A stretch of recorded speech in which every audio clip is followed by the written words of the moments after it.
called their home for about 3 years. And so when each person arrived inside of their room, they were given an army cot, a wool blanket, and a straw mattress that they had to stuff themselves. And then inside of their room, all there was a coal-burning stove and a light bulb. So anything that could have possibly made this space feel more homey or more comfortable would have been things that incarcerates had to carry with them from the West Coast. And so with these 13,000 people, that meant there were babies and kids, teenagers, adults, elderly folks here. And so we can imagine a 5-year-old boy being told you can only bring what you can carry. You probably can't carry that much with him. And then we can imagine a parent who has to carry a baby in one hand. That means one less hand to carry luggage with you from the West Coast. Now over here we can see a smaller room where a family of 3 to 4 would have lived. And so 4 people would have called that their home. And then we can see where the wall used to be. The walls only went up to the rafters, which meant there was a big open space in between each of the apartments. And then in this space we are in right now, up until these red ropes, this is the largest room. So a family of 5 to 6 would live here. And then we'll see 2 more rooms up until that solid wall over there. And so in this space, it was not only your space, it was your siblings, your parents, maybe even your grandparents, all in one room. And so I'd like to ask you all, how many of you have siblings? And how many of you fight with your siblings? We love them, but they can get annoying sometimes. So, when we fight with them at home, usually we can go to a different part of the house. We can shut our door on them. But if you're in this one room with your whole family, your space is everyone else's space. And so it was like another freedom they had lost, in addition to those 4 that FDR had stated. The freedom of speech, the freedom of worship, the freedom from fear, and the freedom from want. And so being forced here, incarcerates felt and lost more than just those 4 freedoms. You had a question? Couldn't they just go outside? Yes, you could go outside, but if it's really snowy and cold out, do you think you'd want to hang outside instead of being in here? And so we have to think about, the seasons and the changes here in the kind of high desert environment. You could definitely go outside if you wanted some space. And then During a dust storm, that's not a great idea. Sure, during a dust storm, you probably wouldn't like that either. But inside this space, because it's everyone's room, everyone's home, that probably meant you have a lack of privacy. If you needed to have a sensitive conversation, your whole family is hearing it, and your neighbors are probably hearing it. So because the walls only went up to the rafters, that meant if your neighbors had a baby who was crying at night, you were up with those parents. Or maybe like my dad, your dad snores at night. He wouldn't just be keeping you up, he'd be keeping up the neighbors as well. And so inside this space we can see there are no toilets or showers or sinks in here. So to use the bathroom, to shower or wash your hands, incarcerates had to go to a separate building. And when incarcerates first arrived in August of 1942, these bathrooms were not even completed. So oftentimes they were using open pit latrines, essentially digging holes just to use the restroom. Now eventually these bathrooms were completed, but not until February of 1943. And so incarcerates have waited all these months to use a proper bathroom facility. They were separated by gender, but the toilets would have been lined up against a wall with no stalls or dividers. And then the showers would have been one big open space with multiple shower heads. And so there are stories of women who would carry bags with them. They would go to the restroom with these bags so they could put it over their heads. So they didn't have to see their neighbors, and their neighbors didn't have to see them. Or they would carry a blanket with them to try and create some sort of privacy for themselves. And then there are many people who tried to hold it in till later at night, hoping that there'd be less people in the bathroom. So again, it was like another freedom they had lost, being forced into this incarceration camp. Now, inside of these barracks, I do like to remind visitors that these were not just people's homes for about 3 years. there were designated barracks that were used for school buildings. So there were 2 elementary schools, a middle school, and a high school here. So for a second, I would like us to imagine that we are school children. And this is our home, this is where we live, and then for 6 hours out of the day, we go to a different barrack. And we sit in that one room where there are holes in the walls, the dust is blowing in, and our teacher is hired from the outside and probably doesn't want to teach us because we look like the enemy. Now, I'd like us to imagine being seniors in high school, and this is supposed to be an exciting time. We're finishing up high school, hopefully we get to go to college. And so I'd like us to imagine this is our classroom, and we are assigned a term paper. And this term paper subject is, what does democracy mean to you? Do you think your experiences of being forced out of your home into detention centers would affect how you feel about this? Would being forced into an incarceration camp influence how you write this paper? And so for one class, this was a very real assignment assigned by Mrs. Ammerman, who is a teacher here. She assigned it to her senior students, and so for one boy, Henry Miyatake, he thought over this subject about what does democracy mean to him. And he wrote 13 pages. He wrote 13 pages about his worries and his concerns about not only what was happening to Japanese Americans, but to other minorities in the country.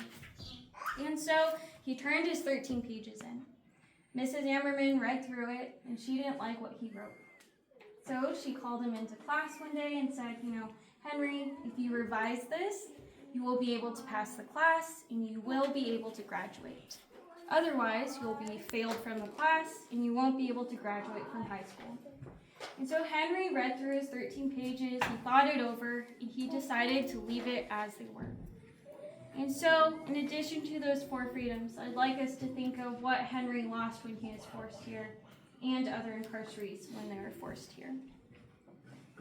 Do we have any questions while we're inside the barrack here? I'd love to read that paper if it's around. I would too. I have searched and searched. I cannot find it yet. But there are interviews with Henry, and he talks about his experience writing the paper and all of that. So how long was it before the schools were actually formed?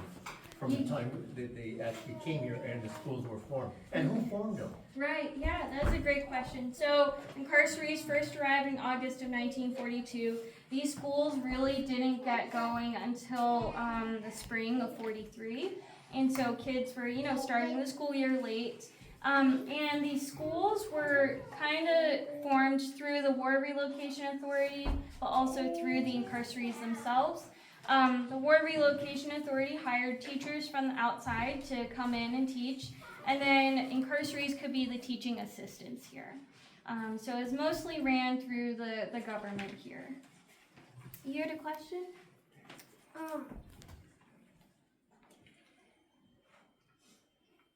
What freedoms did they not lose? Yeah. So, freedoms they didn't lose. Things like getting to socialize with each other, and they could write letters out to, people, maybe family members or friends who were outside of the camp. They had freedom to choose what kind of activities they did here at the camp. And so they still had those things that, kind of made community. And they made sure that they highlighted those freedoms they still had, so that, they didn't have to think about all the sad stuff of losing other things. Does that mean that there was a postal office? Yes, exactly. So there was a post office here. And so you could get letters from friends, and you could write to friends outside the camp.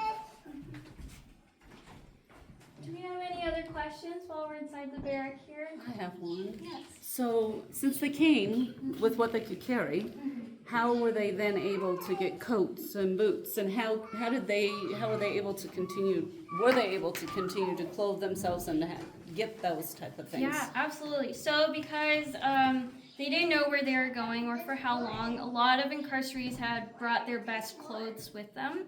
And then because they're coming from these, Washington, Oregon, these moderate climates into this area, they were not prepared for the winters.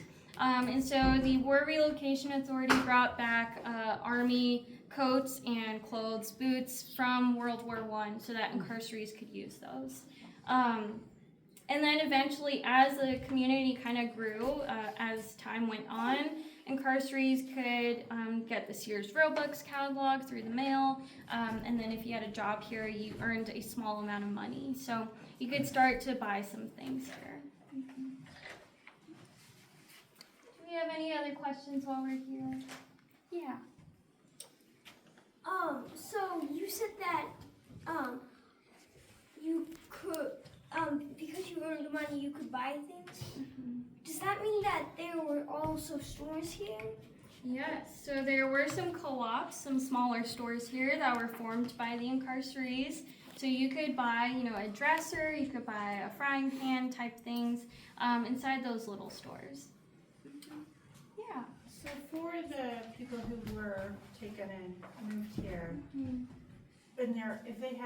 if they had bank accounts or assets like that, were those frozen or were they able after the war to access? Yeah, so they were frozen around the time of the executive order being signed. So that was February of 1942. And then these accounts would have been unfrozen later once incarcerees were in the camps. But that meant you weren't making enough money to save your home or your business and farm on the West Coast. So you had some of this money and access to it, but not enough to save your livelihood. Yeah. What type of stores were there? Yeah, so it would have been like a very tiny grocery store. I mean, not necessarily, you wouldn't really have food in it, but you could buy things like a jacket or a dresser, that kind of stuff. So some supplies for your home. General store type style? Yeah, so general stores. Yeah. So you might be able to find a few ingredients inside the store, but generally it wasn't many food stuff in there. Was there any toys in the store? So there were not really toys in the store, but a lot of the parents would have made toys out of things that they found here. They could carve the wood and make little toys out of that. One woman built or made her daughter a doll, and we still have it in our visitor center. So there were different things that parents did to try and make sure kids, were having an okay time here. Now, one thing, if you think about prisons today, you're looking at like lockdown, cages, counts, things like that. And one of the things we know is they had the barbed wire fences and the posts with machine guns aimed at them. Were there other prison-like aspects to it? I mean, like they had to be in the barracks and they were locked in at night and things like that? Sure. So, gosh, I need to look at it again, but I think there was a curfew early on when incarcerees arrived, but then afterwards it was lifted. The administration here was slightly more empathetic to incarcerees and allowed them to practice cultural things and have a little bit more freedom to, stay out past curfews and stay out at night. So, yeah. And then with the barbed wire fence and the guard towers that were here, there were 8 guard towers. They actually never staffed the guard towers here. They realized it was not feasible to run electricity, to have searchlights out there, to hire people to stand in them, because these incarcerees were not trying to escape, and there really was nowhere to go.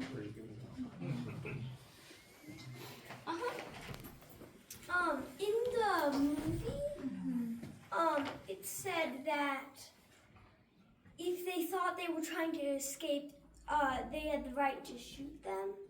How would they shoot them if they had no guard towers? Yes. So, unfortunately, a lot of these survivors who are like in our park film or have, oral histories and interviews, they were really little when they were incarcerated.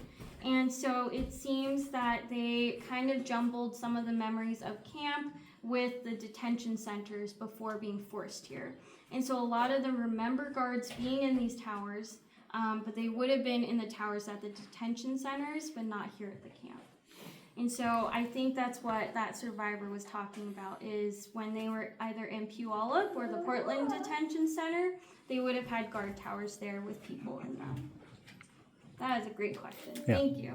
Another thing to remember is, as an example, if someone was 20 when this started in 1942, they'd be over 100 today.